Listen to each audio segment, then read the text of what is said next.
Sim, esta é a segunda vez que estou fazendo esse vídeo. Eu tinha feito tudo, já tinha falado tudo, e aí a câmera não gravou, porque eu tinha baixado um aplicativo de uma outra câmera, porque esse aplicativo que veio no meu celular, ele grava tudo, só que ele separa em partes. Depois de 12 minutos começa outro vídeo, e aí eu tenho que juntar depois tudo, dá um trabalho.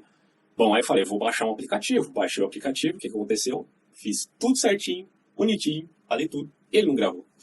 Coisa bonita essa, né? De acontecer. Então vamos lá, repetir. Pelo menos agora eu já tenho, né, um arcabouço sintético maior. Bom, o que acontece aqui? Falaremos hoje sobre fato. Muita gente gosta de utilizar do ponto de vista retórico...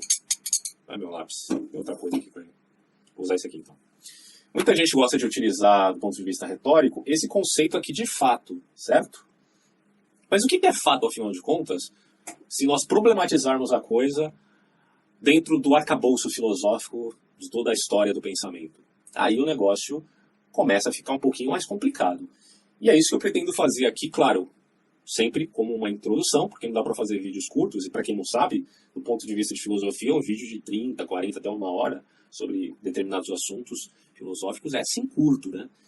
É claro que o cara não vai aprender filosofia vendo o vídeo, ele vai aprender lendo, né?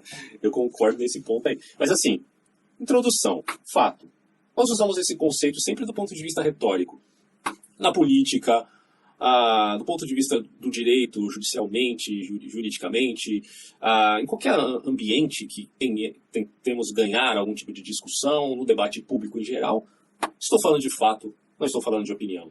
Mas o que raios representa, o que raios é fato, afinal de contas? Alguém já parou para pensar? Sim, isso ocorreu, principalmente por conta da Revolução Científica, onde o conceito de fato, principalmente no iluminismo, tá? O conceito de fato ganhou, vamos colocar assim, maior destaque, certo? Fato representa verificação, constatação, averiguação, ok? Pontualidade, certo? Existe uma pontualidade quando falamos de fato, porque uma coisa, olha só, falar de fato, outra coisa é falar de realidade. Fato é mais restrito e específico. Realidade é mais geral. Só que veja que interessante, você acha que o fato ele se desassocia da realidade? Fica uma pergunta para você que está me assistindo aí. Fato se desassocia da realidade? Sabe qual a melhor resposta para isso? Que do ponto de vista analítico se desassocia. Mas quando nós reconhecemos a dialética, nós temos que entender logo de cara que o fato, principalmente os fatos atômicos, falarei também da filosofia da linguagem, na figura do Wittgenstein aqui, rapidinho, mas fatos atômicos, por mais que eles sejam nucleares, eles representam também uma vinculação com o todo. O fato, inevitavelmente, as coisas que acontecem, vamos colocar assim, né? Como Kant vai expressar aqui, depois vocês vão ver, o fato, ele não pode se desassociar do todo, né? As coisas que estão acontecendo no mundo acontecem simultaneamente. Elas só são separadas pelo ponto de vista da nossa linguagem crítica. Conquanto fazemos ciência, tentamos fazer em vista de olhar para a filosofia, diria Wittgenstein, como uma terapia, certo? Para a realidade, em vista de não cair nos encantos da linguagem. Olha só que interessante. Mas vamos lá. O fato é objetivo, porque em condições adequadas, qualquer um poderia fazer uma determinada verificação. Não é subjetivo, não depende da minha experiência, do ponto de vista assim, particular, né? Solipsista, né? Quer dizer, o que eu vivencio, o que eu imagino, ou as minhas impressões, arbitrariamente impostas sobre outros que sequer conhecem elas mesmas. Até porque, lembremos, todos nós somos leigos naquilo que se refere ao outro. Isso é uma constatação óbvia, mas tem gente que se esquece disso, né? A gente que está tentando estudar filosofia, conhecer os segredos do universo, não sabemos sequer o que acontece na casa do nosso vizinho. Já parou para pensar nisso? Como é assustador, né? Não estou dizendo que você tem que ficar bisbilhotando a vida do seu vizinho, pelo amor de Deus. Só estou constatando o fato das nossas limitações, só isso. Mas olha, fato mais restrito, mais específico do que a realidade. Alguém pode dizer, eu conheço o fato, mas quem poderá dizer eu conheço toda a realidade? Ninguém pode. Tem quem diga, por exemplo, até naquela coisa de fazer palestras, né? Coach, né? Os coaches quânticos, né? Fazendo palestras sobre o que acontece na realidade, que ela na verdade é flexível e manipulável, né? Bom, nós sabemos que, do ponto de vista shakespeariano, estamos sempre nos perguntando, né? Ser ou não ser, eis a questão. Porque há sempre uma dialética entre o ser e o nada. A gente está sendo agora, amanhã não seremos mais. Não sabemos até onde vamos ir. Então, isso é uma coisa muito interessante. Se pensar o que é a realidade. Já se perguntaram sobre isso? Eu não vou falar sobre essa questão ou pontuar essa questão de uma maneira muito detalhada agora. Porque estamos nos retendo na particularidade da realidade que é o fato. O conceito de fato é fruto principalmente da modernidade e difere do valor. Inclusive, só para lembrar, estava pensando aqui sobre essa coisa, né, de refletir sobre a vida, né? Aí eu assisti alguns vídeos do pessoal falando sobre a filosofia do Rei Leão. Tem um negócio assim, que não é que eu estou criticando a coisa, sabe? Mas e eu percebi que tem uma discussãozinha aí na internet, né? Não foi muito propagada, é só uma impressão que eu tive, de alguns dizendo que o Rei Leão é mais voltado para a perspectiva da direita e outros dizendo que é mais voltado para a perspectiva da esquerda. Aí eu falei, caramba, bicho, os caras estão perdendo tempo em tentar entender o que representa o Rei Leão do ponto de vista político. Você vê o nível que nós estamos, né, aqui no YouTube. Mas tudo bem. Eu não estou querendo também ficar me colocando acima dos outros, dizendo que só trato de assuntos excelentes, não posso falar do Rei Leão. Até posso. Mas, enfim, só fiz esse comentário porque eu achei bem engraçado isso, né. Olha só. E quando a gente fala de Rei Leão, por exemplo, a gente pode falar de valor, tá? A diferença de valor, de fato, fiz até um vídeo sobre a guilhotina de Helm, que trata dessa questão. Obviamente que ali, dos autores que eu me vali, utilizei um ponto de vista mais até positivista. Mesmo, olha só como foi até um tanto honesto ali intelectualmente. Porque eu sou um crítico, tá? Do positivismo e do cientificismo, para quem não sabe. Uma coisa é valor, é o ideal. Ponto de vista ético, religioso, político, por aí vai. No vídeo que eu falei sobre o Francis Schaeffer, a gente tratou bastante disso. Ele viu uma grande problemática, esse ato que há entre valor e fato. O fato é descritividade. Isso aqui é uma versão baconiana da ciência. Enumeração, análise, detalhamento. Tem também um vídeo sobre Francis Bacon, onde eu trato ali dos primórdios, né, da ciência moderna, que de certo modo começa com alguns autores, e destaquei ali o Francis Bacon, até pensadores como Thomas Kuhn e Karl Popper. É uma perspectiva toda peculiar ali, né? Principalmente do ponto de vista kantiano, né? Também. Mas, fato e valor, dizem alguns, há um abismo aqui. E se há esse abismo, você não pode usar de sua valoração, seja ela subjetiva ou intersubjetiva, do seu jogo de linguagem, para arbitrar sobre o fato. E aí eu dou dois exemplos para vocês aqui que eu tinha falado no outro vídeo, mas infelizmente ele não foi consumado, né? Ideologia de gênero, que a gente pode destacar aqui como valor, porque ideologia de gênero está do ponto de vista que é ético, moral. Não estou dizendo que é ético, propriamente dito, né? Eu estou dizendo que é uma tentativa de você moralizar a coisa. E tome nota disso. Sempre que você quer falar contra uma determinada moral, você precisa de outra moral. Então essa história de dizer que ele é moralista e você não, mas você é o quê? Quando você critica o moralista, você não está sendo moralista também, meu caro? Então você está sendo, mas de uma forma invertida, ou de uma forma diferente. Não existe só duas opções, afinal de contas, uma terceira via, uma quarta via, por aí vai. A moralista também, valor. Ideologia de gênero, que, em nome do valor, tenta questionar o fato, neste caso, o fato biológico. Claro que não existe só o fato biológico, você tem que repensar a vida não apenas do ponto de vista biológico, quando se refere, por exemplo, à ideologia de gênero, que tem um foco na sexualidade. Mas quando você está falando aqui sobre terra plana, por exemplo, né? Vamos colocar astronomia, vai, você está falando de astronomia, e em nome do seu ideal, porque você quer bater o pé e dizer que a Terra é plana, você vai falar pelo seu valor contra o fato de que ela, de fato, que ela realmente é plana. Na verdade, que ela não é plana, você está contra o fato de que ela é esférica, na verdade. Bom, chegando ao ponto de, baseado no vídeo que eu falei sobre o Olavo de Carvalho, sua simpatia, para não dizer outra coisa, a respeito de alguns terraplanistas, citando o Marcos Pontes. E alguns disseram para mim, você disse que o Marcos Pontes foi para o espaço. Ele não foi para o espaço. Ele não passou da estratosfera. Aí eu fiquei, com meus botões. Mas peraí, eu lembro que eu assisti um documentário lá no SBT, do Marcos Pontes, que estava, inclusive, gravando o planeta Terra, certo? Porque ele foi de foguete, ele não foi com um jatinho particular, ele foi com um foguete, né? Bom, enfim, não vou entrar no mérito da questão, porque estão dizendo que agora, do ponto de vista de se reconhecer a conspiração Illuminati, você pode supor que aquilo foi uma falsidade, certo? Obviamente que aí é ir muito longe no discurso. Né? Mas o que eu estou querendo colocar aqui, pontuar de fato, utilizando justamente o conceito de fato, é que a retórica da sua valoração não pode se sobrepor ao fato, meu filho. Não pode. O Marcos Pontes, inclusive, tirou até algumas fotos aí. Não só fotos, mas ele gravou um vídeo. Assista um documentário lá do SBT. Mas, enfim. É descritividade. Só que eu reconheço que há problemas em dizer fato como enumeração, análise e detalhamento. Sim, porque eu acabei de mencionar para vocês que fato precisa de interpretação. E essa interpretação está baseada no quê? Numa ideia. E há, portanto, uma linha tênue entre o fato e o valor, que tem que ser reconhecida. Certo? Porque quando você fala que a ideia perscruta, interpreta o fato, então o fato não é coisa nenhuma sem a ideia, ora bolas. E aí, como fazer então essa divisão do valor arbitrário e da ideia que se vincula ao fato mesmo? Existe fato cru?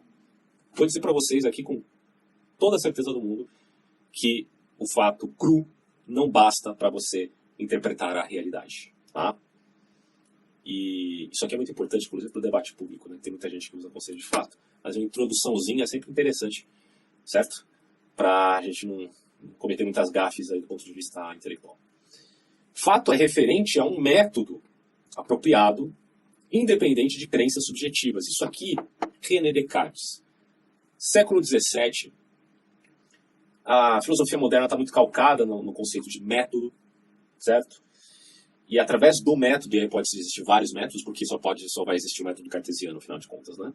O método é fechado, há uma sistematização, e há uma preocupação, porque ele se vale apenas da sua própria pontualidade, ou seja, do fato. Lembra que eu falei que o fato é pontual?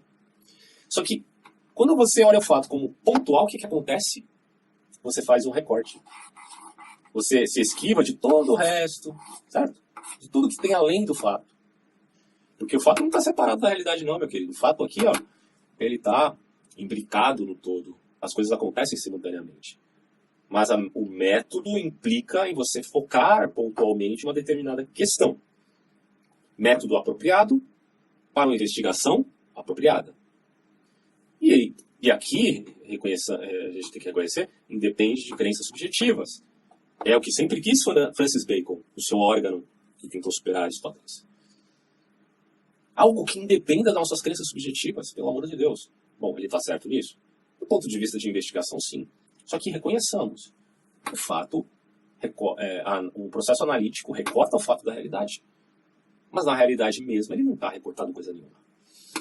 No século XVII surge a distinção entre verdade de razão e verdade de fato. Verdade de razão necessária. Verdade de fato contingente. Necessidade, contingencialidade. São diferentes para Thomas Hobbes, para Leibniz, para Hume, de certo modo. Né? A gente tem que pontuar muito bem isso, porque cada filósofo vai ver a coisa de uma perspectiva muito peculiar, né? Então tem que tomar cuidado para não fazer muita generalização com os filósofos, mas enfim. Hobbes faz essa diferenciação. E aí quando você parte aqui para Leibniz, ele vai dizer, ó, as verdades de fato são contingentes, esfera da experiência. Tá? Contingencialidade. Já as verdades da razão são o oposto, baseadas no princípio de contradição. São contrária, seu contrário é impossível. Né? Por exemplo, 1 mais 1 é 2 e não pode ser 3, certo? Porque dizer isso não faz sentido do ponto de vista matemático. Em Hume, similarmente, é possível o contrário das verdades de fato, mas não a contradição, certo? Dessas verdades de fato. Porque elas são conformidade da realidade. Quer dizer, as coisas são porque são. A realidade é assim e pronto. Tá? E aí, não há princípio de contradição. Não há uma contradição efetiva aqui, embora se admita os contrários. O fundamento da verdade de fato é o princípio de causalidade. Isso aqui é importantíssimo. Nós sabemos que o Hume ele questiona a causalidade em vista da sua filosofia que admite hábito. Não sabemos, afinal de contas, se o Sol nascerá amanhã. Por hábito falamos com certeza que ele nascerá. Mas essa certeza, ela não pode ser uma certeza total. ela pode ser uma certeza de 99% de probabilidade, mas ela não pode ser 100%, porque nós não sabemos. Porque estamos falando do ponto de vista do hábito, certo? O questionamento que Hume faz é um processo indutivo, mesmo sendo empirista, né? Que é bem curioso. Bom, o fato é uma realidade contingente, atingida ou testemunhada pela experiência. Sintetizando esses três que eu mencionei aqui, Hobbes, Leibniz e Hume. E lembrando que Leibniz era racionalista, esse aqui empirista. Thomas Hobbes tem uma pegada, né, mais vinculada também a um certo empirismo. Bom, o fato é uma realidade contingente, atingida ou testemunhada pela experiência. Dependemos da experiência. Como o homem descobriu a fogueira, né? Como é que se faz uma fogueira? Bom, aconteceu dele ter experimentado isso de algum modo e ter aprendido com a experiência. Não haveria possibilidade nenhuma dele fazer isso apenas do ponto de vista de uma teoria de um fogo que ele pudesse sonhar a existir. Tá? Até aquilo que ele sonha é baseado na experiência. Essa é, vamos colocar assim, o trunfo dos empiristas. Bom, há certa conexão causal, isso aqui ninguém nega. Até porque, se você nega que há uma conexão causal, você não entendeu o que é o universo. Só que do ponto de vista de causalidade forte, nós perdemos as estribeiras, repito aqui como já falei em outros vídeos, no início do século XX, quando surgiu ali ideias revolucionárias na ciência, revolucionárias por conta de uma descoberta espontânea e não de uma invencionice arbitrária, né? Deixar pontuado bem claro isso daí, porque, embora eu critique o cientificista, eu não estou aqui contra a ciência, pelo amor de Deus. Então você tem a teoria da relatividade de Albert Einstein, a teoria geral, né, da relatividade, você tem física quântica, princípio de incerteza do Heisenberg e por aí vai. Bom, e aí eu estou falando do Heisenberg, não do Breaking Bad, tá? Estou falando do cientista, né, para você que não entendeu. O que acontece é que o princípio de causalidade ele é fundamental para essa perspectiva, só que ele perdeu força com as novas teorias que abarcam agora a ciência não só do século XX, agora também do século XXI, e que ganham dimensões espetaculares até o ponto de pessoas, inclusive, admitirem o multiverso. Quando você ouve falar de multiverso no universo Marvel, ou na DC Comics, ou, sei lá, no Dragon Ball Z, bom, essas coisas, claro que não são gratuitas, né? São teorias que, melhor dizendo, são hipóteses, né? Façamos a diferença de hipótese e teoria aqui. São hipóteses que não têm a força de uma teoria, efetivamente, que se valem de alguns raciocínios que o cara pode dizer, bom, pode ser assim, né? Pensemos do ponto de vista metafísico, sigamos alguma lógica, pode ser que o universo seja assim ou pode ser diferente, enfim, já tratei disso em outros vídeos. Kant, ele, porém, estende a noção que nós estamos vendo aqui de verdade e razão, verdade e fato, que são supostamente diferentes. Simplesmente porque fatos são objetos dos conceitos. Em Kant ocorre o quê? A revolução copernicana. A realidade objetiva pode ser provada pela experiência, mas também pela razão. Interessante isso, né? A realidade objetiva pode ser provada pelas duas vertentes. Do ponto de vista a posteriori, a priorístico, que Kant, na verdade, está fazendo uma síntese entre racionalistas e empiristas, e ele está, meu caro, admitindo uma síntese dessas coisas. Admite-se intuição correspondente, não só necessariamente vinculada à experiência, tá? Mas aqui você tem bom, você está admitindo uma intuição sensível, mas também base em dados teóricos, porque afinal de contas, como a gente já viu, você precisa interpretar o fato, certo? Fato, nesse caso, para Kant seria geral. E o acontecimento, ele é particular. Ele é o particular do fato, certo? Sejam fatos externos ou internos, tá? Não é só externo, porque Kant está admitindo a razão também. Eu vou virar aqui a lousa e vamos continuar daqui a pouco. Muito bem, vamos continuar. Outro ponto que eu quero colocar aqui que é muito importante, fato é diferente de fenômeno. Vocês vão entender por quê. Lembremos de Nietzsche, como já falei em outros vídeos. Uma coisa é o fato, outra coisa é a interpretação do fato. Se você separa o fato da interpretação do fato, o que você tem é um fato puro, no sentido de ser cru. Tá? Não é um elogio o fato puro, não. É cru. Em outros termos, coisíssima nenhuma, certo? O fato se aproxima de fenômeno, portanto, quando falamos de fato puro, cru. Porém, fato não é fenômeno. Lembremos que fenômeno significa aquilo que aparece, tá? Você tem um exemplo aqui, o movimento aparente do céu. Quem se move é a Terra ou é o céu? Fica a pergunta. Para os antigos, e bota antigos nisso, né? Porque para Eratóstenes já supunha que a Terra fosse esférica, né? Como a gente já sabe aí, os Terra plana, até coloquei aqui Terra plana só para dar uma zoada, né? Os caras ali, eles literalmente dizem, Eratóstenes estava errado e não sei o que, não sei o que. Bom, não vou entrar no mérito da questão, só estou colocando como exemplo. O movimento aparente do céu é um fenômeno, mas é um fato. Para o terraplanista é um fato. Para mim, para a maioria das pessoas, o movimento é aparente, certo? Veja que até positivistas admitiram que o fato subordina-se à razão. Inevitavelmente ele precisa. E o que eu costumo falar é que entre fato e entre interpretação do fato, ou a coisa que acontece, podemos dizer assim, o que acontece, a interpretação do que acontece, há uma reciprocidade que se retroalimenta. E essa retroalimentação, minha teoria, olha só, estou fazendo agora uma teoria sobre o que é fato. Essa retroalimentação é fato. Acontecimento, embora eu coloquei fato aqui, mas eu colocaria acontecimento, interpretação do acontecimento, se retroalimentando, porque é uma reciprocidade de um para com o outro, representa o fato mesmo, tá? Então, você não pode se esquivar, meu caro, da teoria. Se você não se esquiva da teoria, você tem que validar a ideia. Se você valida a ideia, você tem que admitir, então, que, ou pelo menos tomar cuidado, que há uma linha tênue entre ideia e valor. Bom, se há uma linha tênue entre ideia e valor, pode ser que o meu valor esteja arbitrando sobre o fato. E o que isso representa? Seita da Terra plana? Ideologia de gênero que vai contra a biologia? Não. Pode representar também o cientificismo. Gostou dessa? Pois é, meu amigo. Quero que você durma com isso aí, porque vale repensar. Veja que até positivistas admitiram que fato subordina-se à razão, como eu já tinha dito.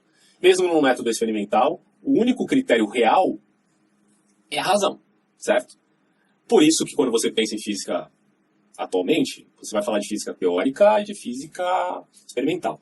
Você tem um processo mais matematizante e outro mais experimental, e assim eles tentam descobrir algo a respeito do universo, embora haja alguns hiatos, né, inevitavelmente, claro, né, faz parte do processo investigativo, mas do ponto de vista do estudo da física, eu tenho reparado que essa coisa chegou a um ponto que a gente não sabe mais quase mais nada, assim, tipo, para você simplesmente definir realmente que existem multiversos, bem complicado, cara.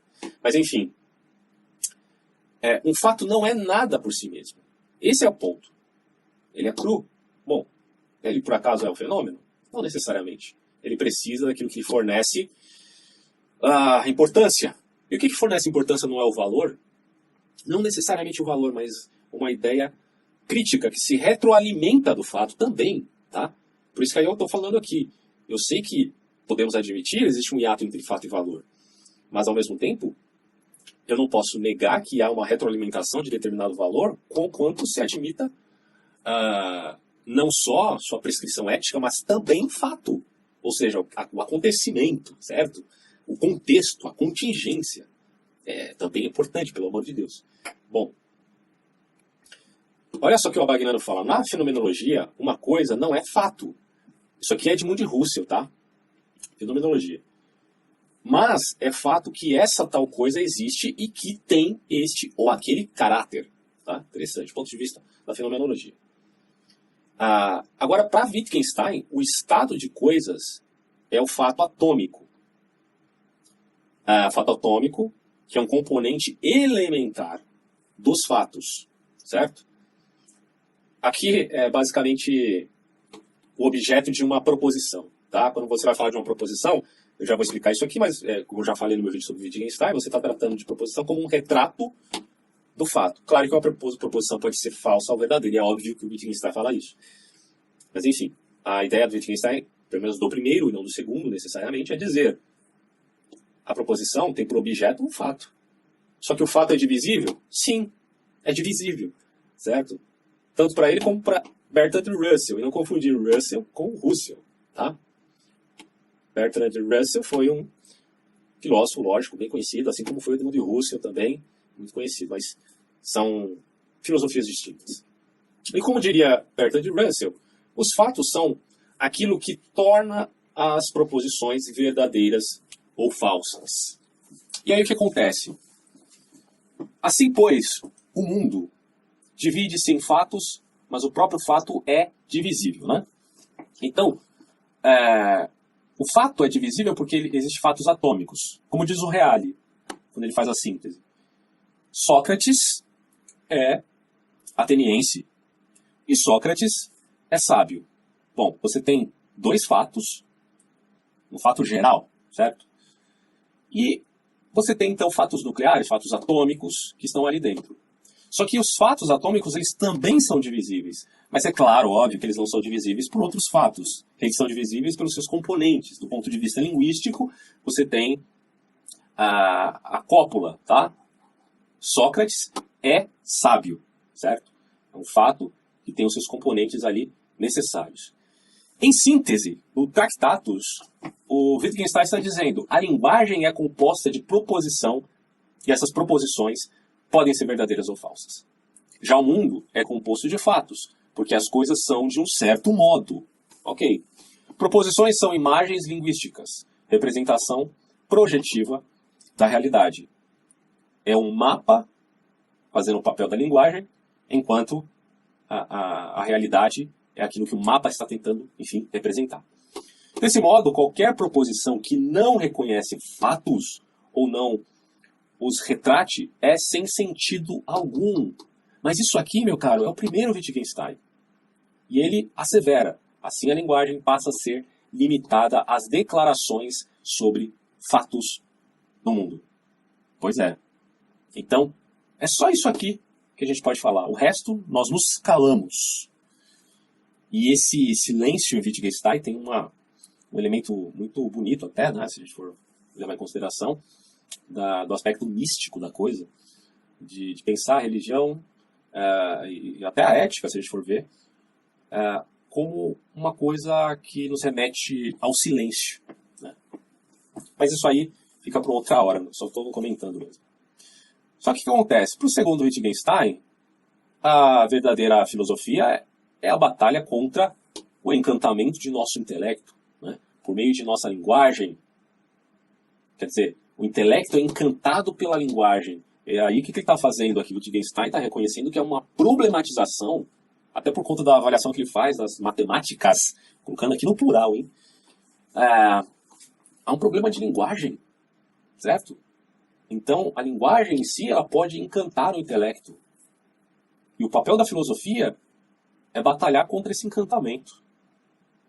E aí ele fala, né? Pois com nossas palavras, linguagem, enfim, os jogos de linguagem, fazemos as coisas mais variadas, pois uma mera exclamação tem diferentes funções. Por isso o filósofo dizia, e aqui eu estou falando de Wittgenstein, então é por isso que o Wittgenstein dizia: não busque o significado, mas o uso do aspecto morfológico. Você não está buscando o significado, o conceito etimológico da palavra. Não. O próprio reconhecimento de que há jogos de linguagem faz com que você já compreenda a problemática do ponto de vista filosófico. Eu posso falar, por exemplo, do ser. O que é o ser? Bom, o ser é, e o não ser nada é. Mas eu estou falando isso do ponto de vista da minha própria linguagem, né? Nesse caso, do grego. Quando você passa isso para o latim, você tem uma transmutação de algumas questões ali que podem acrescentar ou podem subtrair. Então, há de se notar que existem variados jogos de linguagem, não só do ponto de vista, claro, étnico, né? Mas do ponto de vista de variadas intersubjetividades. Como ele fala aqui do ponto de vista das exclamações, dos símbolos e por aí vai, das regras, né, que existem. Bom, atualmente, saindo um pouco do Wittgenstein, atualmente ignora-se a antítese entre fato e razão, né, considerando até o ponto de vista kantiano nesse caso. Fato é condição limitativa das escolhas racionais. Você, para admitir um fato, também depende da razão. E a razão não pode se afastar do fato, porque o fato é condição limitativa das escolhas racionais. E, repito aqui, nessa pequena síntese final, uma retroalimentação entre razão e fato, ou entre acontecimento e interpretação do acontecimento. Você não pode ser arbitrário ao ponto de desconsiderar o acontecimento e dizer o que você simplesmente acha, né? Subtraindo os dados mesmos do acontecimento. em seu elemento atômico, mas ao mesmo tempo você não pode achar que o fato cru é suficiente para explicar efetivamente as coisas, porque se você está explicando, você parte do pressuposto de uma ideia. Por isso que eu digo a reciprocidade e dialética dessas coisas. Bom, tem muito a se dizer sobre isso. Eu tenho aqui até no meu computador, eu deixei ele ligado aqui, embora a bateria está acabando, né? Vamos ver. Ele não está na tomada. Eu deixei ele ligado aqui só para dar uma acrescentada aí sobre essa perspectiva do Wittgenstein. Embora eu já tenha um vídeo, né, sobre o autor, mas é sempre bom a gente dar uma sondada aí do pensamento dele de uma forma resumida aqui. Ó. Isso aqui é Filosofia e História 6, do Reale. Ó. Tractatus. Resume-se, palavras do próprio Wittgenstein. O mundo é tudo o que acontece. Olha só. O que acontece, o fato, é a existência dos fatos atômicos. A representação lógica dos fatos é o pensamento. O pensamento é a proposição exata. Né? Não estamos falando de linguagem ainda, estamos falando de pensamento, que remete depois à linguagem. O pensamento é a proposição exata, ele diz, e a proposição é uma função de verdade das proposições elementares. A forma geral da função de verdade é a da fórmula aqui. E essa fórmula geral é a da proposição. Aquilo de que não se pode falar, devemos então nos calar, certo? E aí ele vai explicar aqui depois, o próprio fato é divisível, aquilo que acontece, o fato é a existência de fatos atômicos, e os fatos atômicos, por seu turno, são constituídos por objetos simples, tá? E estes são as substâncias do mundo. Tá? O fato atômico é uma combinação de objetos, que são entidades e coisas, estamos falando do acontecimento, e o objeto é simples, certo? Bom, quando falamos agora do ponto de vista da problematização da linguagem que o segundo Wittgenstein faz, ele vai colocar aqui o seguinte, isso aqui é o Reale falando, ó, a teoria da representação sustenta que com nossa linguagem nós fazemos apenas uma coisa, denominamos, isso aqui é o primeiro Wittgenstein, tá? Mas depois o Wittgenstein estará persuadido, porque ele diz o seguinte, é persuadido ao oposto. Ao contrário, com nossas proposições fazemos as coisas mais diversas. Basta pensar nas exclamações, com suas tão diferentes funções. E agora ainda estás disposto, aí ele vai falar água, as exclamações, fora, ai, socorro, e por aí vai. E aí ele diz, e agora, ainda estás disposto a chamar essas palavras de denominação de objetos? Né? Com a linguagem fazemos as coisas mais variadas. Os jogos linguísticos são inumeráveis. Esse é o ponto nevrálgico da questão. São inumeráveis. E aí, meu caro, ele vai dizer, a linguagem é um conjunto de jogos de linguagem. Então ele está dizendo, a linguagem como um todo, o todo é feito de partes. E esse conjunto chamamos de jogos de linguagem. Ainda que o todo seja maior do que a soma das partes, obviamente. Wittgenstein deveria saber disso. E o significado de uma palavra é seu uso. E o uso tem regras. Por isso que ele fala aqui, para nós nos prendermos, não meramente ao significado, mas ao uso, certo?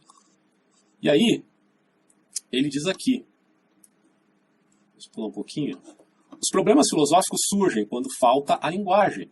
E esses problemas se resolvem dissolvendo-os quando os filósofos usam a palavra saber, ser, objeto, eu, proposição, nome, e tentam captar a essência da coisa com a palavra, tá? Ele está tentando captar não a essência da palavra, a essência da coisa. Nós devemos sempre perguntar, essa palavra é efetivamente usada assim na linguagem, na qual tem sua pátria? Cabe aqui o silêncio, né? Porque é importante a gente refletir. Nós utilizamos as palavras no seu emprego metafísico, na trilha de seu emprego cotidiano. E isso porque a linguagem faz parte de nossa história natural, como o caminhar, o comer, o beber, o brincar, certo? A linguagem opera sobre o fundo de necessidades humanas, na determinação de um ambiente humano. E como o significado de uma palavra é seu uso na linguagem, a função da filosofia é puramente descritiva, certo? Como na psicanálise, dá um exemplo aqui. E aí, Wittgenstein mesmo fala, não busqueis o significado. Buscai, tá onde essa parte aqui? Tá por aqui. Não busqueis o significado, mas o uso. Né? Isso aqui o Wittgenstein falava lá em Cambridge. E ele ainda dizia, o que vos dou é a morfologia do uso de uma expressão. Demonstro que ela tem usos com os quais jamais haveis sonhado. Ele começa meio a delirar aqui, mas enfim, são palavras que nos remetem a uma profunda reflexão do que representa a filosofia diante do encantamento da linguagem. E aí, por fim, ele diz, em suma, a filosofia é a terapia das doenças da linguagem. Bom, vocês perceberam que a coisa ganhou uma grande amplitude aqui, mas isso aqui representa apenas uma introdução do que é a problemática da relação fato e interpretação do fato, tá? E isso é importante para quem gosta de usar da retórica aqui do fato, né? Ter essa mínima introdução é para ter em mente que a coisa é muito mais fundo do que parece, tá certo? Bom, é isso que eu tinha a dizer. Até os próximos vídeos.